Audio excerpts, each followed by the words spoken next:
Hassan Sall. Anchadien se prépare.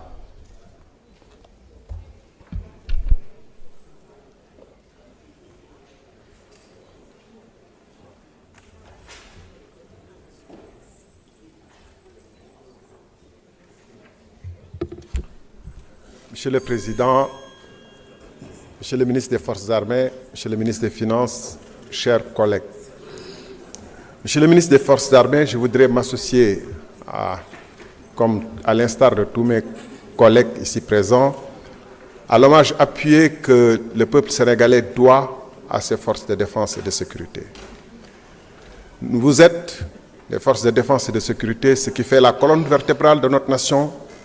et ce qui permet d'être fier de notre pays, surtout quand on sait l'histoire tourmentée de l'Afrique, de ses conflits, de ses coups d'État, alors que le Sénégal s'est illustré par une stabilité exemplaire. Et le doit à la bravoure des hommes qui constituent et qui se sont illustrés partout à travers le monde. Le droit aussi à l'exceptionnelle qualité de ces ressources humaines qui sont recrutées parmi les meilleurs de leur pairs. Et cela s'est illustré, je voudrais juste pour terminer sur ce registre hommage, renvoyer certains qui seraient curieux d'avoir des exemples au comportement et à l'hommage appuyé que le général Roméo Dallaire avait rendu à notre contingent de la Minuar durant les événements tragiques du Rwanda et en particulier au capitaine Mbaye Diagne dont le nom porte la médaille des Nations Unies. Alors,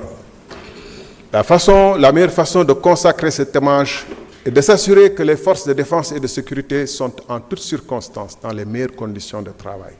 Et c'est notre responsabilité et notre rôle d'assurer ce contrôle, mes chers collègues. C'est pourquoi je voudrais, Monsieur le ministre des Forces armées, vous demander si effectivement la prime globale d'alimentation de nos forces de défense a été payée tardivement au mois de novembre, en tout cas au-delà du 21 novembre. Et pour quelles raisons? Et Monsieur le ministre des Finances, ce serait une bonne chose de faire en sorte, si c'est des problèmes de trésorerie, de mettre à disposition suffisamment à temps les ressources nécessaires. De même, cette prime semble relativement modique, parce que si elle est comparée, si elle est calculée sur la base du prêt franc de 36 000 francs par mois, elle serait de 1 200 francs, alors qu'un détenu à Rebeuss, par exemple, a une dotation d'alimentation de 1 300 francs par jour. Vous conviendrez que 1 200 francs pour un soldat en opération, peut-être un peu plus en opération, comparé à un détenu de 1 300 francs, cela pose effectivement un problème. Par ailleurs, Monsieur le ministre, on constaterait actuellement des difficultés dans la mise à disposition du carburant, des moyens en carburant, qui mettraient en difficulté nos troupes dans le cadre de la formation, des entraînements et surtout des opérations. Ces difficultés seraient constatées notamment pour nos bateaux qui patrouilleraient en mer et qui auraient des problèmes pour assurer les rotations qu'elles assuraient habituellement. Monsieur le ministre des Forces armées, ici même à cette tribune, il y a 2 ans, ou un peu plus, 2 ans, je m'étais opposé farouchement à l'intervention de nos forces de défense et de sécurité au Niger, pour des raisons sur lesquelles il serait long de revenir. Par contre, le Premier ministre actuel avait rappelé notre devoir, quand il était dans l'opposition, notre devoir vis-à-vis du peuple frère de Mali. Des soldats tchadiens, des Nigériens, des Burkinabés se sont illustrés sur ces terrains-là, peut-être pour d'autres raisons. Je voudrais savoir ce que nous avons fait concrètement, de manière tangible, pour faire en sorte que nous puissions appuyer nos frères du Mali. L'histoire se souviendra toujours, d'ici 50 ans, d'ici 100 ans, qu'est-ce que le Sénégal a fait en ces circonstances extrêmement graves où le peuple malien est menacé, torturé, tourmenté. Nous sommes plus que d'autres, beaucoup plus que d'autres, liés au Mali. Nous partageons la même devise, nous partageons des frontières importantes. Mais surtout, nous calfeutrons chez nous quand des agresseurs s'en prennent à nos voisins. Ce serait peut-être éviter temporairement que les ennemis viennent chez nous. Mais qu'en sera-t-il quand ils viendront effectivement chez nous? On aurait, comme avait dit Churchill après Munich, on aurait et la guerre et le déshonneur de n'avoir pas assisté des frères dans des moments tragiques. Je vous remercie. Merci, honorable. Anne Tchadien, vous avez la parole. Mme Diarabé se prépare.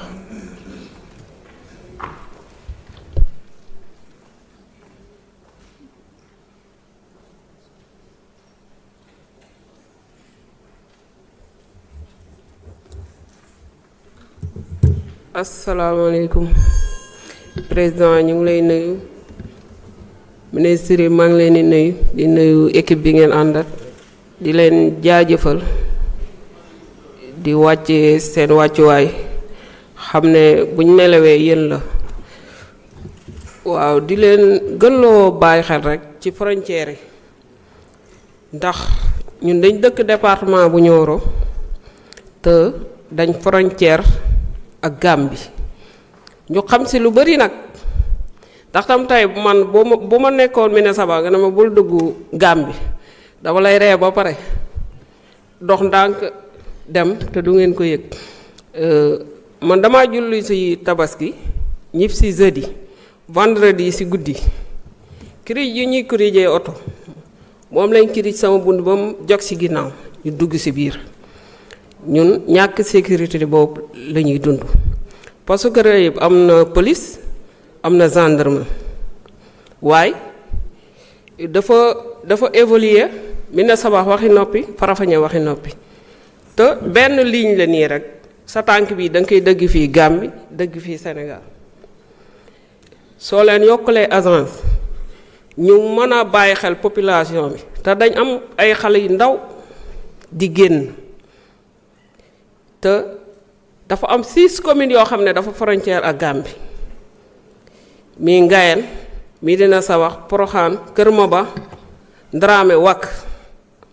boobu boo xoolee si commune bi na Saba soo demee Mbàpp français moo mujj si côté bee nga dem fee Kër Samba Kuta moo fa mujj soo demee Poroxaan Njattu Kër Moussa frontière nga demaat si côté bee itam c'est la même chose te ñun ñu nga xam ne ñoo fa dëkk ñoo mën a xam lu xew dëgg-dëgg si ñàkk sécurité bi ñuy dund ndax man sama ginnaaw kër bu ma taxawee nii oto yi jógee yaalal ba sama ginnaaw kër lañ jógee bi ma demee ne si après tabaski bi bañ ma kiyee laa yokk miir bi def fa ay kii pour mu jog si kaw te loolu département bi yëpp dañuy wax ne ñun amuñ sécurité ñu ngi fa nag ndax Gambien yi ñoom seen parents yi tey boo demee yaalal si guy yi dañuy taxaw foofu di bàyyi xel frontière bi waaye ñun amuñ loolu ndax oto yi jógee Gambie yi jógee Casamance camion yi dañ occupé tali bi poste Kër Ayib te waroon nañuy mën a am benn garage boo xam ne camion yi dañ leen di kii ne suñ demee ba frontière bi ubbi ku bëgg a dem su boobaa population Kër Ayib bi dinañ mën a nooyi frontière yi nooyi ñun ñàkk sécurité boobu la ñuy dund suñ mën a am benn camp militaire boo xam ne wala poste police ñu renforcer ñu ko ñaari police kese lañ teg ci kii mi na sabax bi frontière bi nii ñooñu ñu ngi si benn néeg bu ndaw man mën naa ñëw man xam naa ne fii la yem si bara gi fii waaye mën na am ëllëg keneen mën na ñëw doo xam ne fii la frontière bi am ndax ñun ñu dëkk amuñ benn problème ak ñi nga xam ne si dëkkandoor la ndax ay famille lañ te day am influence si xale yi baag bi ngay dégg man nit da doon ñëw na ma yaa nday man de dama liggéey ba événement bi jeex doo bëggoon dem si yooni suuf bi dama la siy génnee ba nga set mën nga dem nag ba déwén gis sa beneen morom di dem après nga dem te du ma ko yëg waaye boo demee ba dellusiwaat di nga ñëw xamal ma ne ma lu ma doon dem maa ngi koy réccu loolu na ngeen si bàyyi xel ndax population Gambie bi ak Sénégal bi ñun ay dëkkandoor lañ léegi nag nu ngeen leen mën a jàppalee xale yi ñu am si luñ jàpp loolu yéen laa koy sas di ko duñ ñëw fii Dakar di wër te suñ nekkee fee dinañ am si luñ jàpp man dama leen dénk jeunesse bi nekk ci frontière yi gi leen di bàyyi xel bu baax a baax merci beaucoup. jërëjëf honorable Mame Diarra Bèye, vous avez la parole. Abdoulaye Sow se prépare. Salam alaikum wa rahmatullah. Merci monsieur le président, monsieur le ministre des Forces armées, monsieur le ministre du budget, monsieur le ministre des Finances et du budget.